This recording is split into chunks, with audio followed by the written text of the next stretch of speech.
This is 24 in 42. Welcome to 24 in 42. I'm your host, Jason Waltz, and today we get to learn everything about the life and universe of Kate Martin. Now, Kate has worked with me on several titles. I got to meet her in the wonderful story for Rage of the Behemoth. And then, even more impressive, in two moments of need, Kate stepped in when I asked for help and said, give me a Crusader story and man, this camera doesn't work good, and a comedy story. We'll get those real pictures in there when it's time for the video. But Kate writes, for me, she writes heroic adventure fantasy, but I know she writes more than that, and I'll let her talk about that. I do. Yeah, it's right. You actually published my very first short story. That was my first publication ever. And then the other two, in Your Great Time of Need, they actually also came when I needed a little boost to write as well, because I think each one came not long after I had a kid. Okay. And so, I needed a little something to get the juices going because I wasn't writing as much, keeping tiny humans alive. But yeah, I write the heroic adventure short stories. I also write dark epic fantasy. I have, I have these two are out now. They are the first and second, The Soulless and the Fallen, in a dark epic fantasy trilogy that's coming out. The third one will be out this fall. The fourth one will come out at some point. Okay. Yeah, and then I'm writing like a more folklorish retelling of a ballet right now. So okay. Interesting. It's got magic, I'm down, but now I think if I remember right, did Sean King do that first cover, or did he do both? Oh, who did these? They switched. This is one and this is another cover artist. Okay. I remember the other one with the not the blue one. Yeah. Yeah, this is a new one. This one was Shannon Potratz, I believe. Okay. I might be saying last okay. Made me think of Sean. All right. Well, people might be getting used to this by now, but I send 16 of the 24 questions out to the authors in advance so that there's no, mostly so there's no long delays as they go, oh, that's a really good question. This way, Kate got a little advantage there, but then I have 8 sort of tongue-in-cheek ones that sort of put you on the spot for quick answers. So we'll have fun here, and we will get this timer started. And here we go. Question number 1. What color do you write in? What color do I write in? Black. Black on white. Okay. Oh, no, my Scrivener, I learned how to make it like an old-fashioned paper looking. Oh, interesting. Why it's black. Yeah. That's not difficult on the eyes as you're working? No, it's kind of nice. Okay. Like a soft, like a manila color. Cool. All right.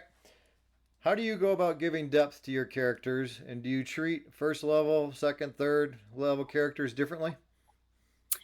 For the most part, I think I like to sit them down and ask them questions. Like the standard, what do you want? What do you need? And then me knowing if they actually need those things that they want and such like that. But I also, a lot of times they end up with like a character theme song. Oh.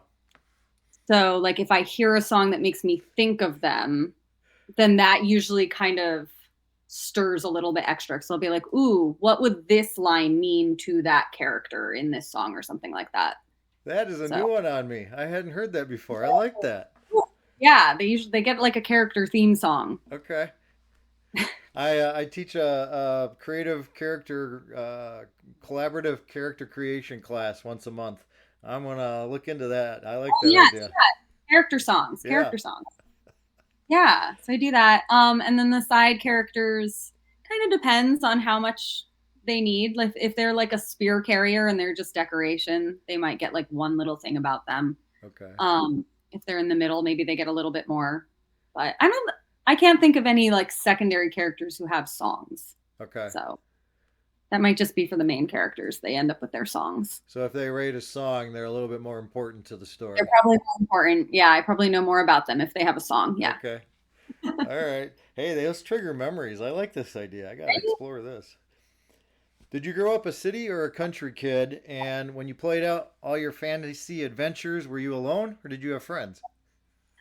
Country girl, lived out in the middle of nowhere. My friends had to drive like 20 minutes to get to me. So Okay. sometimes I was very often alone, in which case I would just sit and write stories or read books or daydream or have my Barbies, my My Little Ponies, Littlest Pet Shop, all those things act out whatever story I wanted.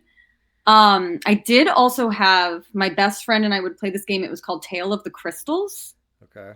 And you had a cassette tape and you would put it in and it would like tell you a story and start like setting it up. And then you had to go off into Huh. the room and like, so you could set up like, there would be like little tags you'd have to put on like your parents' room was like the villain's lair or something like that. And then like outside there was a forest. And so then you had to go out and kind of act out the story and find all these crystals and save them from the villain. Okay. So that was we did that a lot, which is really fun. And I should see if they still make that game because it was really cool. Yeah, that would be And fun. now it's kind of like a little D&D or something like that. Homemade role But playing. So you said you did some writing. So when did you start writing? as soon as I could. Oh, Yeah, there were tiny little stories from like first grade on, and I think I was telling stories with my toys before that. awesome. Um, yeah, I was a substitute teacher actually for a while, and I went to sub for someone who wasn't my second grade teacher. They were like the second grade teacher next door, and she recognized. She was like, Katie Martin, little Katie Martin, who used to write pages and pages and of good stuff, and I was like, I didn't know I was writing that little, but apparently it's something I always did. So Oh, that's a always, good memory to have. That's pretty yeah, cool. right.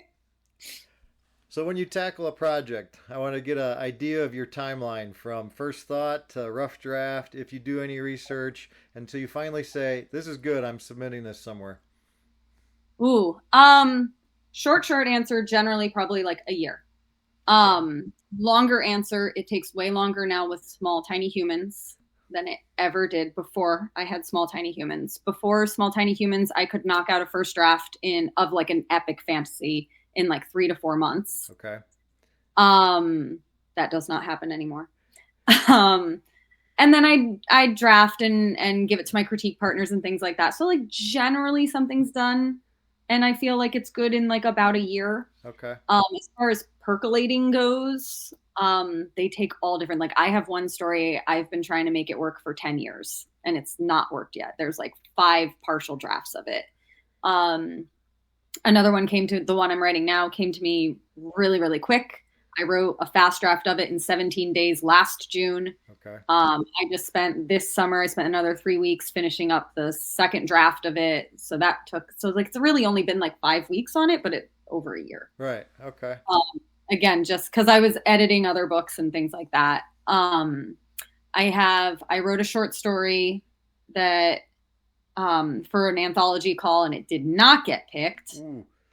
Very sad. I like that story a lot. But that one's percolating Okay. and it might become something bigger. So that one's been percolating since probably about January. But it has to wait its turn. So it just depends. Do you ever feel the need to research with the type of writing you do?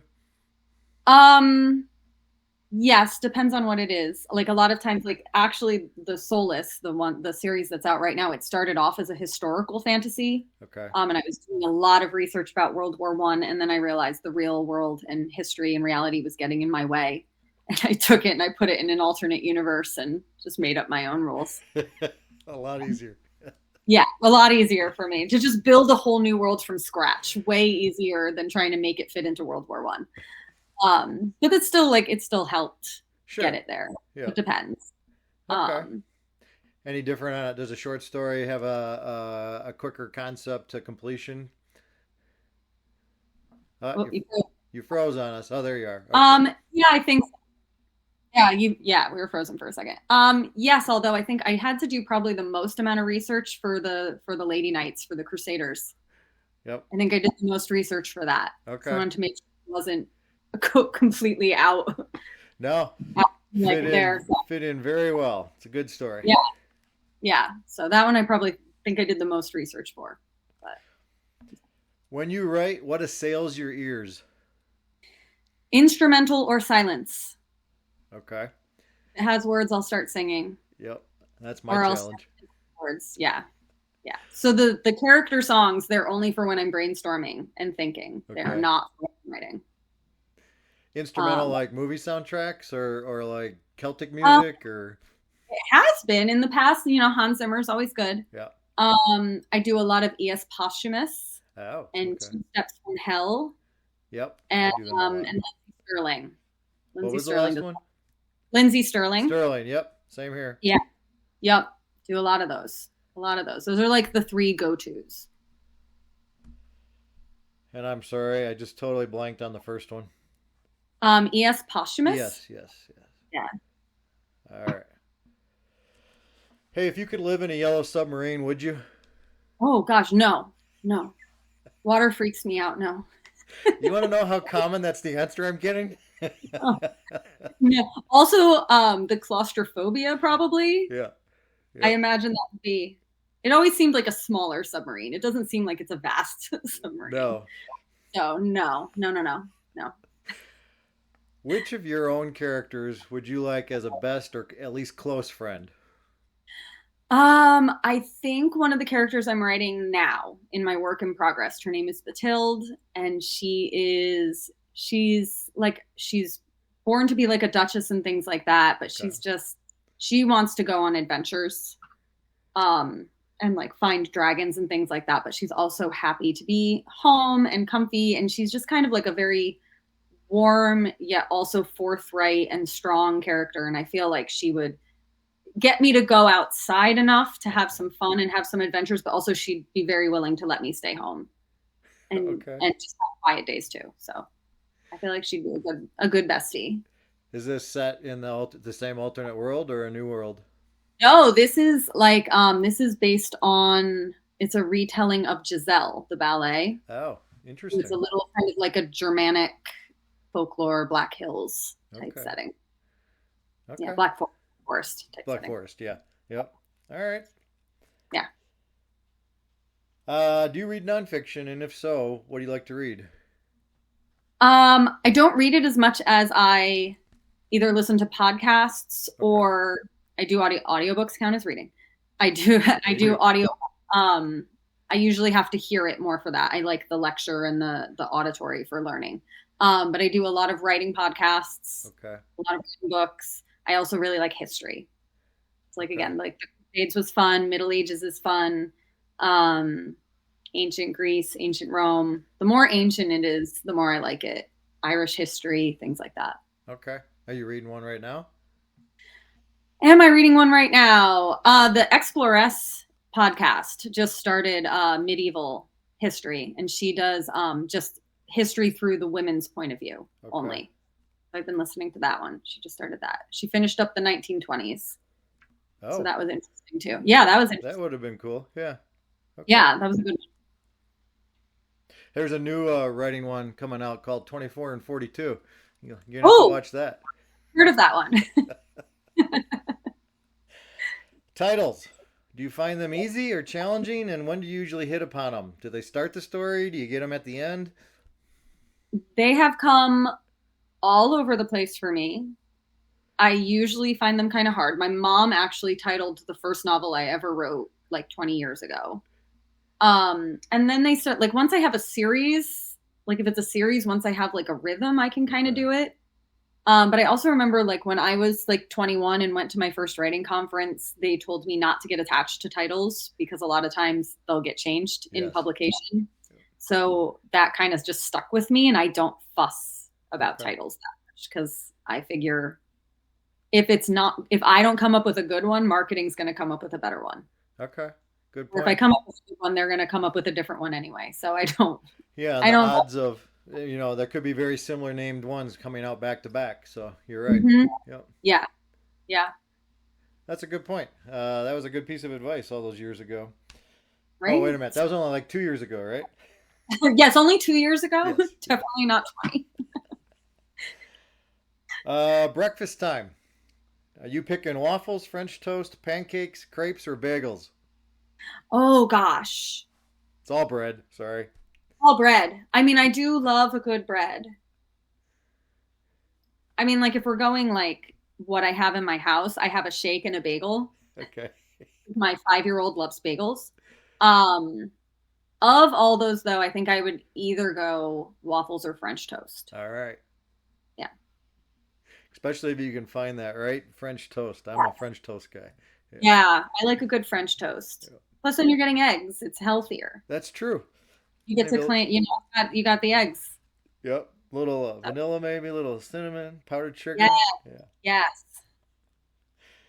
All right, here's an interesting one. Would you live in any of the worlds you've created and why? Ooh.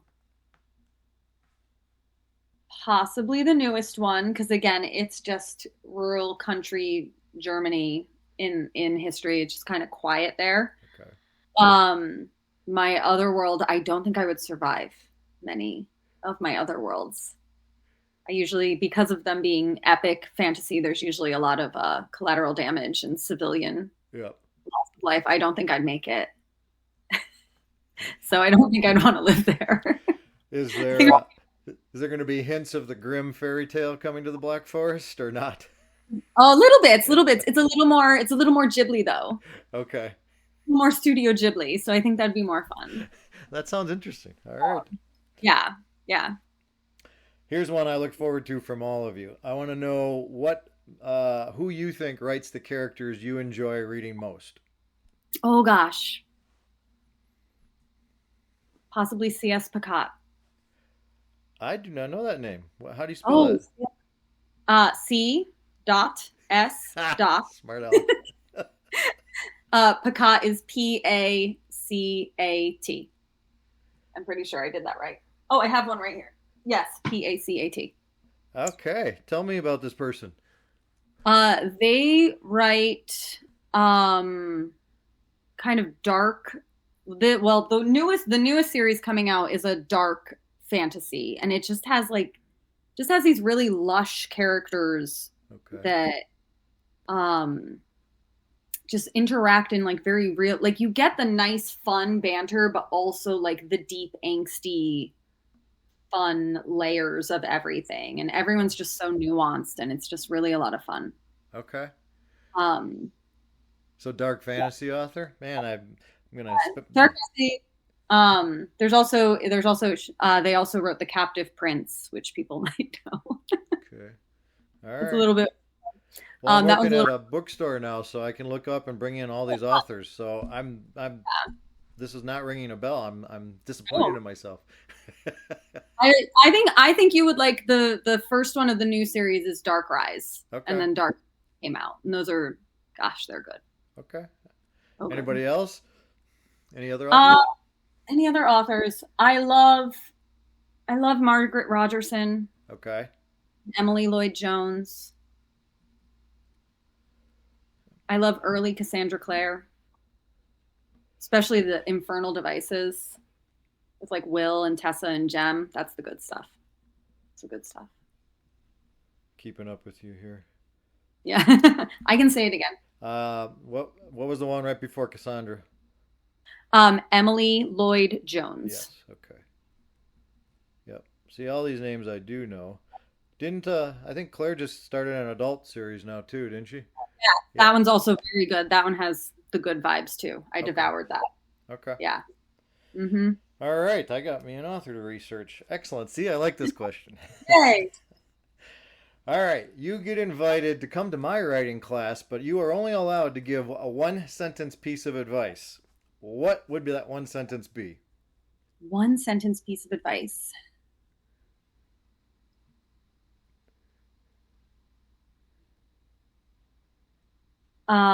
When editing, start with global edits first and work your way down to line edits. Okay. Comma, so you don't end up spending hours making a sentence pretty that you then end up cutting because the scene doesn't work. I love the long sentence, but yes, great point. Yeah, long sentence. Yeah. Semicolon, comma, ellipses. Yep. Get it in there. Yeah. Do what I say, not what I do. No. That's a great point. That is a great point. And one it took me years to learn, to not over edit a perfect paragraph and then 3 pages later go, oh. Yeah. You get it first. Yep. Does the scene stay? Then you can figure out how to make the sentences pretty. I like it. Yeah. All right. What do you think is the best thing you have ever spent money on to further your writing? Since you've been doing it forever, this might be an interesting question. Yeah. I mean, there's fun answers. Like, I mean, I enjoy my Scrivener. Years ago, I got myself one of those tiny, I forget what they were. Acer made them. It was like a tiny little laptop, and I loved that. Yep. But honestly, I mean, it's not, you don't need one to be a good writer, but my MFA program was amazing, and I loved it. And it gave me lifelong friends that I still talk to, and a community, and just really, especially when I was young and thought I knew everything about writing, having not really studied it, just having done it all the time. Right. It kind of opened my eyes to different genres and the fact that people write in different ways and different ways that I could write, and taught me to edit and rewrite my stories and not just have one draft and be done. Okay. So. What was your bachelor's?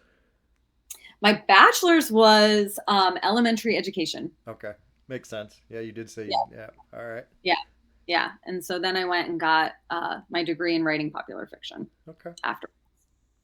Well, good. And see, that's a good plug for programs, because sometimes they take bad raps, but you... Seton Hill University, writing popular fiction. They were, if not the first, one of the first MFAs to specifically do genre fiction and not literary. Cool. Yeah.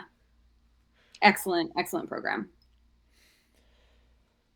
All right, we're on number 15, and we're just hitting 19 minutes, so we're doing well. We're good. We are very good. To all these short stories, I learned how to be concise. Do you think it makes writing more difficult or a little easier if you feel emotions strongly? If I feel my own emotions strongly or my character's emotions strongly? Yours, but I'm guessing you're still going to feel, yeah. If I'm in my own feels, it's probably harder to write. If I'm in my character's feels, way easier to write. That is a good distinction. No one has asked to this point. Yeah, because like if I'm flustered and a mess, or sad or worked up with something, I'm probably overthinking about my own life. Okay. And if I can calm myself down, then I can write, and writing will make me feel better. Okay. But if I'm too worked up, I usually can't write, and I have to do something quieter for myself. Okay. I totally get this, and now I gotta figure out how to clarify this question. I like your answer, but I'm particularly after, if you're writing a scary scene, a sorrowful scene, your characters are going through these emotions. If you're a person who can empathize and feel these, is this easier to write, or is this more difficult to write? Easier. I mean, that's my aim. I try and aim for that. Okay. I try to write. This is another thing I just learned. I didn't realize until recently that what I wrote in is what people consider flow state. Okay. Like I almost always write in flow state. Where like I'm just in it. Like, and if you talk to me from the outside world, I'm like, ha, and like I don't know anymore. Okay. I'm deep in it. I didn't realize until very recently that not everybody just goes into flow state in order to write. I heard people having a conversation. They were talking about how much fun it is to get into flow state when it happens so randomly. And I was like, what are you talking about? Which also then, so like, yeah, when I'm in flow state, I'm feeling whatever my characters are feeling. It's just pouring and it's just coming. Which also then, side note, just made it harder to learn how to write as a mom.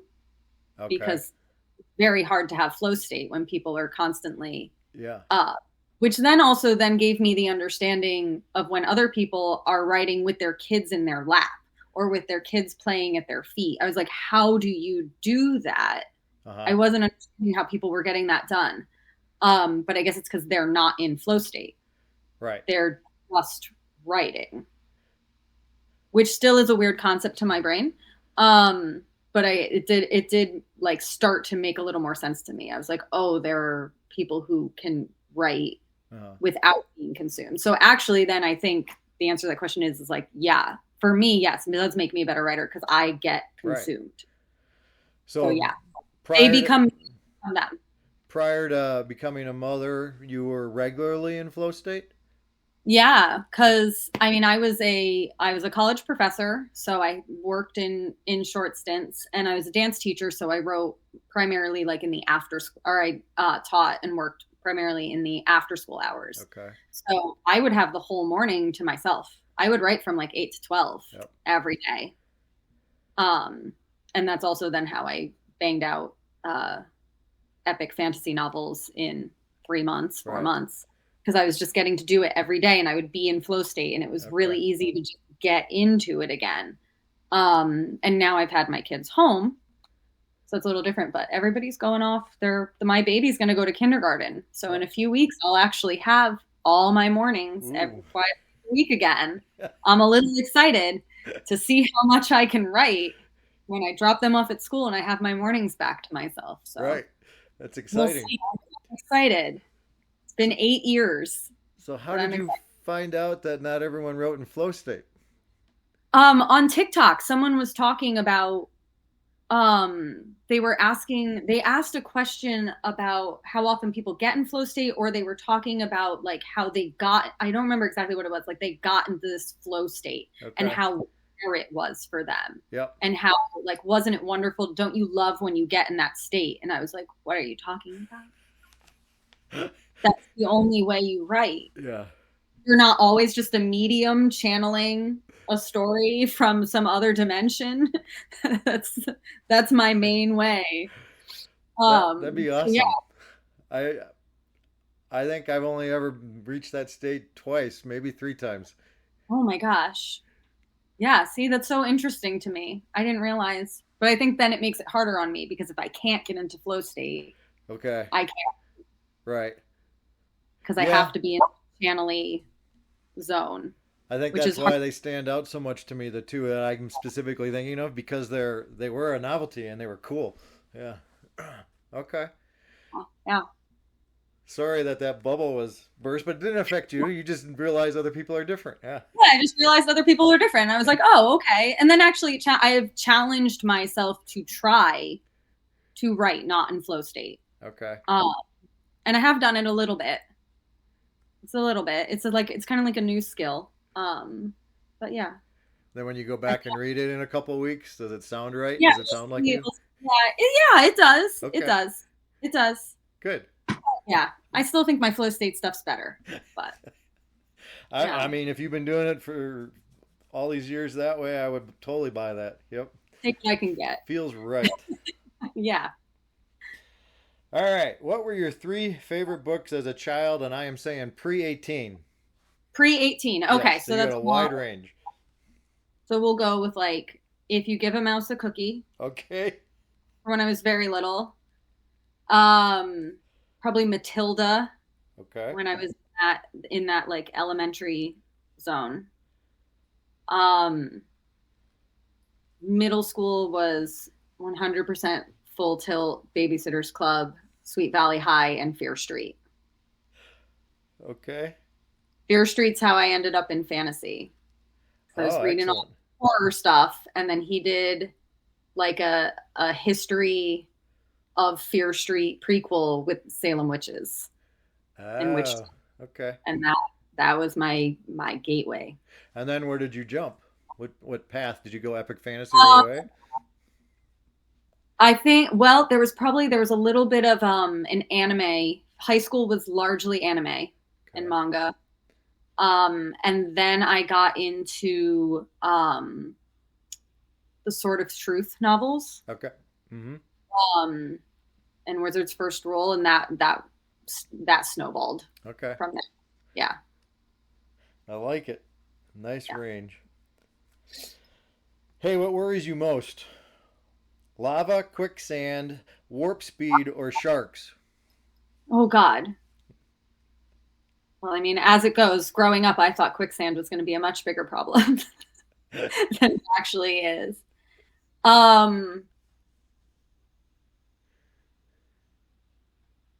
You know what? Possibly warp speed. Yeah. Because I feel like that's like with teleportation. I'm always like, I want teleportation if it's magic, not science. True.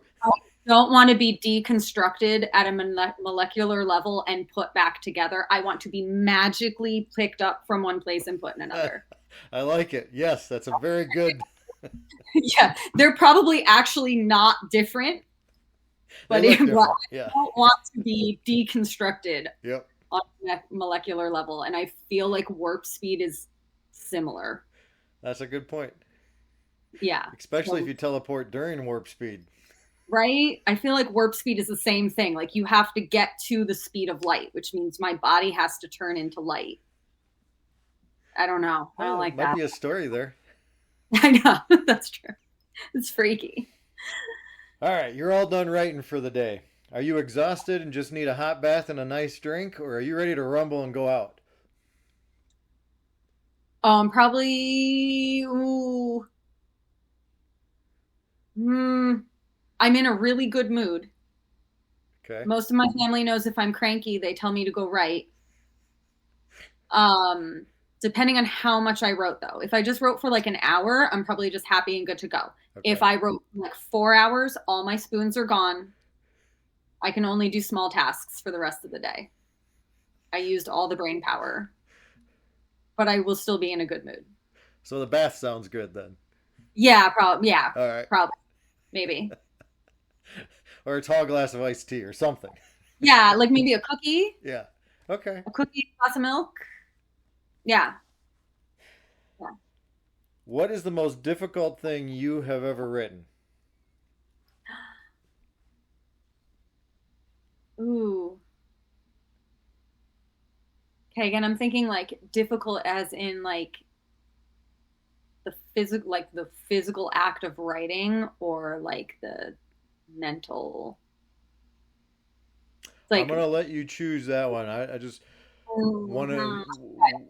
What was it, and how did you get through doing it? Well, the Soulless, the books that are coming, the first one of the books is coming out now. I wrote the first draft of that when I was in the middle of having horrible panic attacks and anxiety attacks, like constantly. And the main character deals with like a lot of other things. It's not technically anxiety attacks and things like that, but he's also dealing with a bunch of stuff. And I kind of didn't realize it until we were done, but like he and I worked through all that together. Okay. And by the time he was good at the end of, well, now book 4, it's turned into 4 books instead of 3. By the time he was done at the end and he was good, I had also come out the other side. Okay. And he was good. So emotionally that was probably difficult. The one I'm writing now is kind of difficult just because it's done in my head and it's not done on paper, and I want it to be done on paper. Okay. Like it's one of those I wish I did, and it's taking a lot of editing that I'm not used to doing. Okay. Yeah, that could get frustrating. Yeah, because again, with the flow state, like a lot of times I actually end up with a fairly clean first draft. Like it's not a first draft that doesn't need anything, but it's a pretty solid first draft. And this one that I did this fast draft in 17 days, so it was like 23,000 words, and it needs a lot of picking up. So that's difficult. Are you too close to it right now? No, I think it's okay because I took a bunch of months off and and it's been sitting for about two weeks now. Okay. Since the second draft, I haven't touched it. So okay. I think we'll be okay coming in on the third draft, but. Well, thank you for sharing that. If you could write anybody's character from any medium, who would it be? Oh. Okay, here comes my childhood nerddom. The characters from Gundam Wing. Oh, okay. Yeah, which was an anime way back in the 90s. I remember the name, yeah. Yeah, it was just one season, 49 episodes. And that was my first real fan fiction dive. So you did take a shot at it. I did, and I could do a much better job now. And I wish they would let me just rewrite the show and do it the way I think it should be done. I like it. So you tackle the whole thing, all of the characters.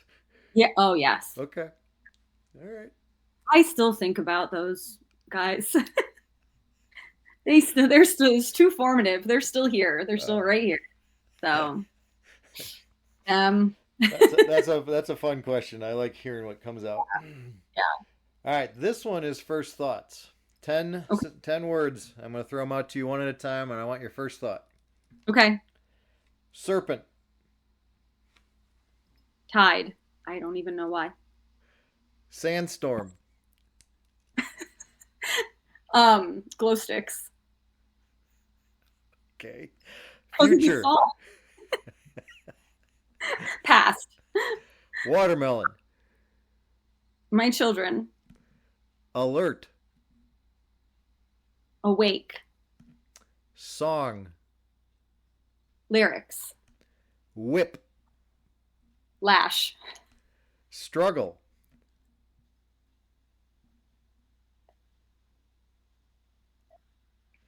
Again, coil. I don't know why that word came to my coil. That's the only word in my head. A snake. I don't know. Blue. I don't know. Back to the other word. Blue. Bluey. And keen. What was that one? Keen. Keen. Like. Okay. All right. Just psychoanalysis, you know. We'll be releasing all the studies later. I know, right? Thank you. I look forward to the results. Do you have a favorite quote, and will you share it? Oh, yes. My favorite quote. Oh, now I can't remember who said it, though. I'll find it. It's the great thing about writing is that you don't have to get it right the first time, unlike, say, brain surgery. Okay. And I used to put it at the top of all my syllabuses, all my syllabi when I taught college. And I know I should know who said it. And I cannot for the life of me remember right now who said it. That's fine. I do need you to send it to me, though, with the citation, because I'm putting it up on the screen. I did immediately. Yes. All right. Perfect. I like that one. I know I've seen it somewhere, too, but... All right. You don't have to do it right the first time. I want to, but I don't have to. All right, you're not restricted to one. You can talk about as many as you want. But who is your favorite visual artist? And this is the artwork that moves you. That's what I want to know. Okay.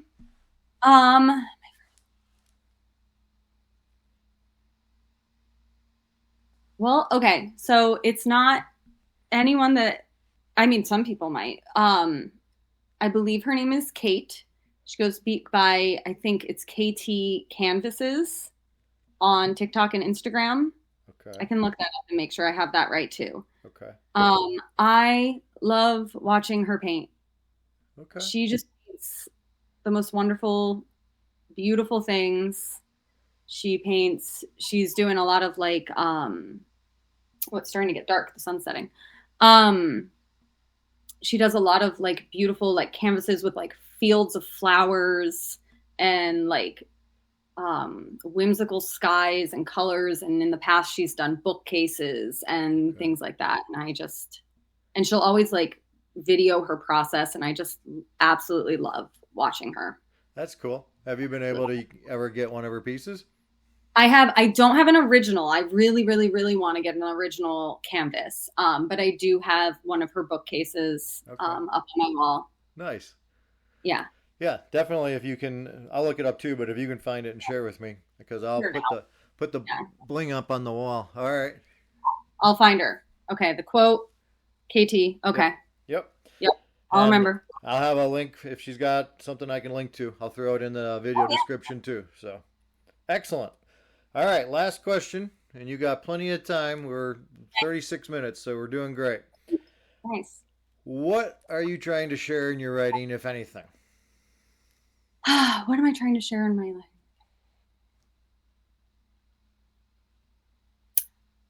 I think probably one of the things I loved most about fantasy was that, to me, and the books I look for in fantasy generally, because there are some now out there that don't really follow this, is that like no matter how dark and hard things get, good will win. Like the good will always come through in some way or another. I think that's it generally. Like just that things are hard, things get dark sometimes, but like good's always going to win. Okay. Like the outcomes might be different type things, but in my books at least, you know, like the good guys are going to win. Yep. In the end, somehow, some way. They might still be a little broken, a little bruised. Sure. But they're going to come out okay. Okay. All right. That's a good constant theme through, you know, short work, long work, whatever it is. Mm-hmm. Yep. Now, let me see if I turn on my light, if it's terrible or not. Oh, the sunset. Oh, no, that's okay. It's a little bit better. We can see your book titles behind you now. Oh, good. There they are. Keep everything. Very good. Oh. Well, that is the close of the question. So you are the new winner at 38 minutes. Woo! And now you have unlimited time to tell us about 3 C's. Something cold, you'd like a little bit more attention, something current, and something coming if you can reveal anything or talk about a project. Okay. Let's see. Something cold. Well, it seems like vampires are having their heyday again. Ugh. Yeah, I just heard today people are reading Twilight again. Yeah, and when I was 25, I wrote a vampire paranormal romance. So they are from, if you like the Twilight and that old, like, what was that? Was that like 2010, 2012 feel? Okay, that's what these are.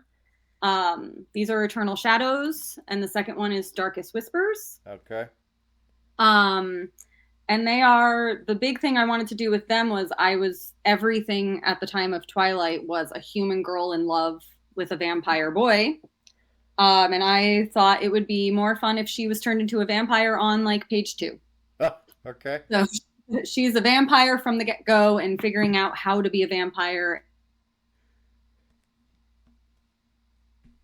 Who also actually it has been her love in like multiple past lives. Oh, okay. And she keeps getting killed. He's been a vampire for many years, and she keeps getting killed before he can. Can we still get those? Yeah, they should be up on Amazon. Okay. All right. Yep, they're there. Excellent. They're there. So those are the cold. Current would be these 2, I suppose. Okay. Yep. The Soulless and the Fallen. The third one is the Silent One, and that's supposed to come out in November. Okay. These are a dark epic fantasy about a young boy who sees the future. He can see into the mist, which is the High God's grand plan, and that is not an ability mortals are supposed to have. Okay. And so he's been hunted for that ability. Like they're trying to get him and cut that out because they don't want that happening. Those who work for the one High God. And so he sells his soul to a demon for protection for 10 years. That seems very short. Yeah, I know, right? He's 13 at the time. Okay. You know, 23 sounds like he'll be really old when that happens. Okay. He does 10 years. And then he gets caught up in this whole big plot for the mother of all demons, which is not the one he sold his soul to, who's trying to become a god. Oh, okay. And she thinks, and you know, he can see the future, so everyone thinks he'd be a really good chess piece. Yeah. To have. So yeah, so that's this one, and he's like mostly 13 turning 15 in this one. He's 16, 17 in this one, and then he's like 19 in the third one. So that was really fun too. I love that like you grow up with him. Yeah. Okay. And it's fun for me to, you know, edit the one book and then go back and see him like, oh, he's a baby. And now you said that's turned into 4, so there'll be a 4th? 4. My publisher asked me to split book 3 into 2 different books. Oh, okay. So I did that. They were like, it's a little long. It was a little on the long side. So that means you had to flesh out 3 and 4 then, though, to make them. yeah, Oh my goodness. yeah. I'm still fleshing out 4. It's okay. It kind of worked out because, again, I actually wrote these 10 years ago. Okay. And then they ended up getting published after I had my kids. Okay. So the one was set to go. It was pretty well edited. And then the others were first drafts. So like when they asked me to split book 3, it was only a first draft. I had never touched it. Okay. So there are a lot of places where I was like, oh, I forgot I had that character going off and doing that. Maybe I should figure that out. And oh, yeah, I never really did anything with that. And like, oh, why did she do that? Or like, oh, what if this happens? So there's lots of room for me to play with it and expand it. So it's been kind of fun, other than like this one character who's shady and keeps a lot of secrets from everyone. She also enjoys keeping secrets from me. And I don't know what she's up to. So she and I took a break because I didn't know what she wanted. Does she have a theme song yet? You know what? She doesn't. She probably needs one. All right. Except I'm going to be rude about it probably because she's been annoying me for 10 years. So we'll see. So what do we got coming then? Besides the number 3? Besides number 3, coming is probably the work in progress, which I don't generally talk too much about when they're in progress, but I can do a little because it's done now. Okay. And like I'm just polishing it up, and enough other people have read it that I feel like it's safe. I'm hoping to have it in the Query Trenches in the fall. Okay. And that is a retelling of the ballet of Giselle. Okay. So Giselle is about a young peasant girl who falls in love with this boy who turns out to be a count. He's pretending to be a peasant boy. So that because he thinks she looks cute and he's gonna in the ballet. And he's like, he's like, I love you. And she's like, no, thanks. And he's like, yes. And she's like, no. And he's like, yes, until she says yes. And so he falls in love with her. She falls in love with him. And then she discovers that he already has a fiance. And she goes mad and dies. Oh, my goodness. Great. That's Act 1. Act 2 opens up. She is risen as a spirit of these, and it's this whole girl gang of spirits of women who have been wronged on or before their wedding day. Okay. What they do is they dance young men to death in their forest. Yeah, I don't want to live in that world either. Right? It's just like a weird thing because like on one hand, this poor girl, whoever, the guy who wrote it, he's like, and she's brokenhearted and she goes mad and dies. Yeah. Now let's have all the females, they're just going to dance these men to death. But she, in her love and forgiveness, protects her love all through, and she keeps him alive until sunrise when the spirits fit. And then she fades away and he goes and marries his fiance. So I felt like he got off a little easy. Yeah. Or at least like, then there's another guy who like lived in the village with her and he did die. He gets danced to death and he didn't do anything wrong. Yeah. So I kind of like, I took everybody and I shook them all up a little bit and made the fiance is actually Bathilde, who I said I would like to have as a best friend. And then I made the lead love interest a little more sympathetic and I'll have a little more reasons for himself. And the gamekeeper who unfortunately, he gets danced to death, and gave them all a little bit more, like just dug into them a little bit more. So that's been fun. Okay. And you're thinking this fall you'll be shopping it? This fall, I think I'll be shopping it. Okay. Especially now that I'm going to have my mornings back, I think I can do that. Very cool. So, yeah. This has been great, Kate. Thank you very much for sharing all these things with us and letting us get to the heart of you in 24 and 42. Thank you for having me. This was a lot of fun. My thanks to Kate for sharing everything about her life and universe with 24 and 42.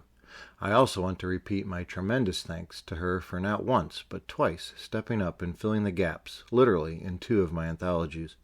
Kate came through with great stories then, just as she came through with great anecdotes and advice today. The question we're all asking now is, will I like Darkrise?